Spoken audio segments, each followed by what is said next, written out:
Los con conductor está en Euskadi, a pesar de los peros de los taxistas. Atención, ante la llegada de estos 20 vehículos a Bilbao, el gobierno vasco va a aprobar en breve un decreto para regular estos vehículos VTC, el decreto más restrictivo de todo el Estado.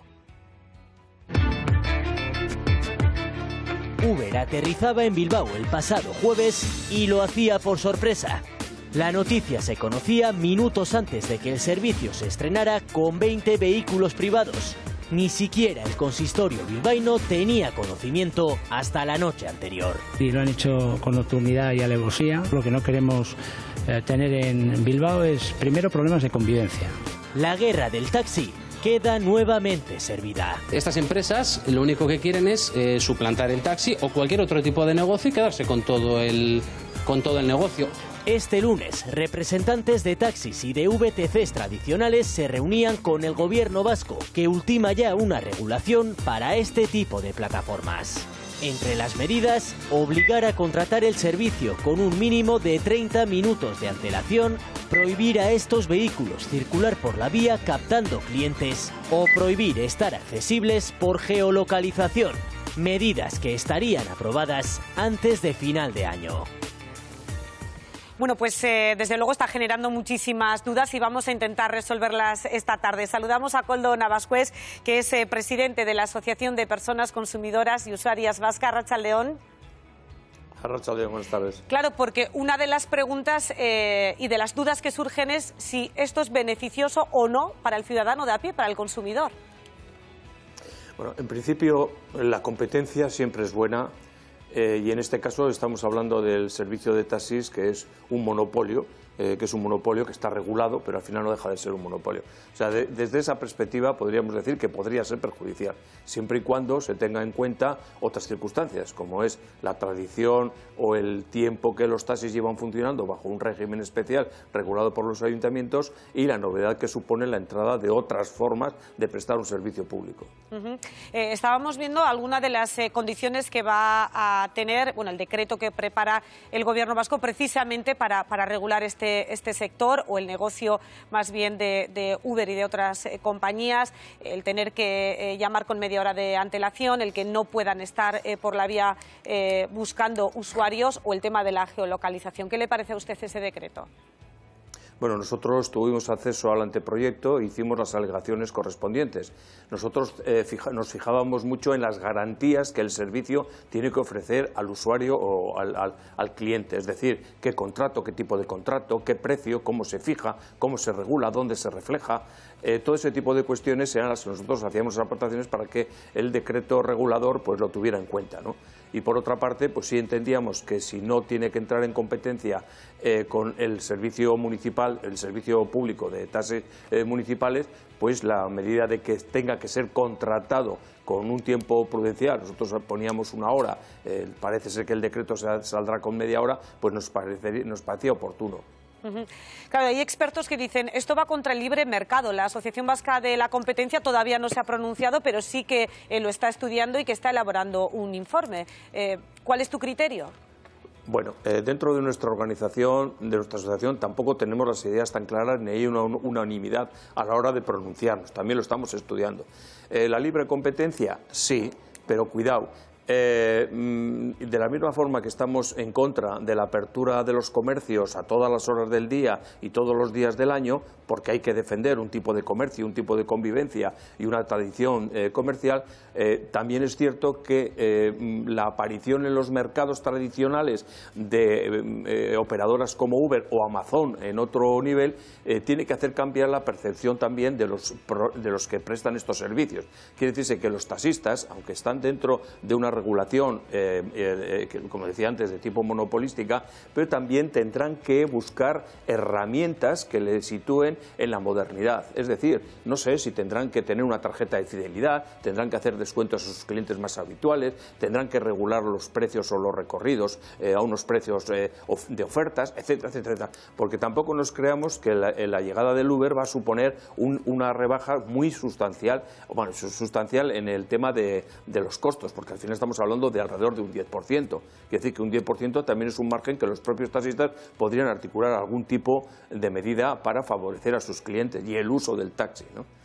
Koldo, Arratsaldeon, nosotros nos ponemos un poco en el lado del consumidor también, ¿no? Entiendo que cuando se ha implantado estos VTC en otras ciudades y en otras comunidades, precisamente la geolocalización, que es saber dónde está tu vehículo, si te queda cerca, si puedes coger este porque está a 1 minuto y tienes prisa o no, es uno de los puntos más importantes. Una vez que este decreto se apruebe por parte del Gobierno vasco, ¿crees que las asociaciones de consumidores deberían reclamar por ello? No sé si va por el bien del consumidor o por el bien del sector del taxi.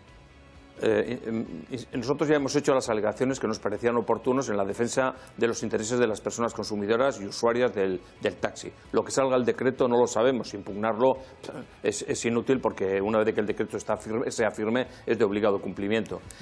Insisto en que no tenemos la idea muy clara porque tampoco el conocimiento que tenemos sobre cómo se comporta Uber en el mercado, estamos hablando de contratos laborales o son autónomos, trabajos en precarios, así como los taxistas tienen muy regulado los horarios que tienen que trabajar, los días que tienen que trabajar, los días que tienen que descansar. En el caso de Uber desconocemos toda esta situación y no sabemos si pueden trabajar las 24 horas al día. Es decir, hay una serie de cuestiones que todavía, desde nuestro punto de vista, tenemos que aclarar para poder emitir una opinión. Insisto, no es bueno el monopolio, pero tampoco es bueno el desembarco de los tiburones que se comen al pez chico. Eskerrik asko, Koldo, gracias por tus explicaciones. Continuamos aquí. Muy bien. ¿Qué os parece al final este decreto que se vaya a poner en marcha? No sé si únicamente beneficia al taxista, también al consumidor, ¿no? Enrique. Bueno, que va a beneficiar al consumidor, yo no tengo ninguna duda. Es decir, por ejemplo, Uber, que opera en, no sé si 60 países y en más de 700 ciudades y va creciendo, lo mismo Cabify. Y los diferentes operadores de VTC que hay por todo el mundo han llegado a España y han llegado para quedarse. A unos gustará más, a otros gustará menos. Como a otros no les gustará el BlaBlaCar, a otros no les gustará que exista el correo electrónico porque prácticamente ha dejado a correos en este tema, lo ha dejado sin trabajo. Es decir, queremos poner puertas al campo y más allá de que efectivamente hay que seguir una regulación, porque las cosas tampoco pueden ir desmadradas, yo creo que el presidente de los consumidores ha dado algunas pautas de que hay que regular algunos aspectos, pero yo creo que en general va a beneficiar sobre todo y ante todo al consumidor. Que los taxistas, yo entiendo el que de los taxistas, a fin de cuentas, hasta ahora tienen un monopolio de transporte, sobre todo de ciudad, y es cierto que muchos de ellos han hecho importantes inversiones o gastos para poder operar hoy en este monopolio del transporte urbano.